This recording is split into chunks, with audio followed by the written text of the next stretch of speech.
Hello friends, and welcome to this video as we look at data visualization with Power BI. In this video, I'll be showing you how you can plot an area chart. My name is Mase Consolita Keller. Let's get started. So now, how do we go about plotting this? So if you have your canvas, you come over to the visualization pane and choose area chart.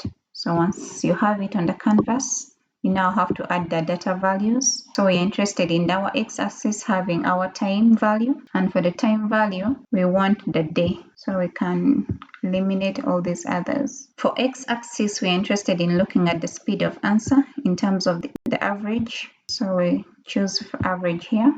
And then for the legend, we're expecting the agents, so that's that. Now this is how it is looking right now, but if you want to modify it in any way, say you want to just look at the males or the females, you can come over to the filter pane and then you select agent, and then you can select these boxes as you're interested. So here we're looking at only the female agents, so we have Becky, Diane, then we scroll down, we have Martha. So that's that. You already have your chart. Now for some basic formatting, let's take a look at our format visual. Go to the x-axis, choose values, make the value bold, increase the font size to 10, change the font color to black. Then for the axis title, we make it bold. If you want it present, you leave it on. If you don't want it, like I do not want it to appear, so I just turn this off. Next, let's look at our y-axis. For our y-axis value, we want to make it bold, increase font size, change font color to black.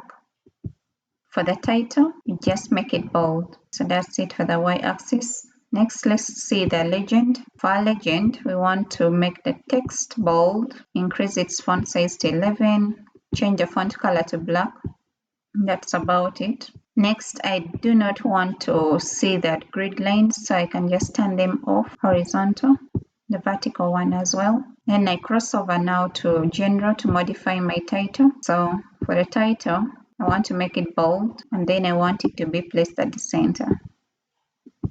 Next, I want to look at creating some sort of border for the visual. So under effects, we turn on visual border. Then inside this, we increase the width of the border to, let's go with 3. So that has been it for this video. You can go ahead and make other modifications on the chart depending on your preference. If you've enjoyed the content of this video, please give it a thumbs up, share with your friends, and subscribe to the channel so that you're updated on new videos once they're released. Thank you and happy learning.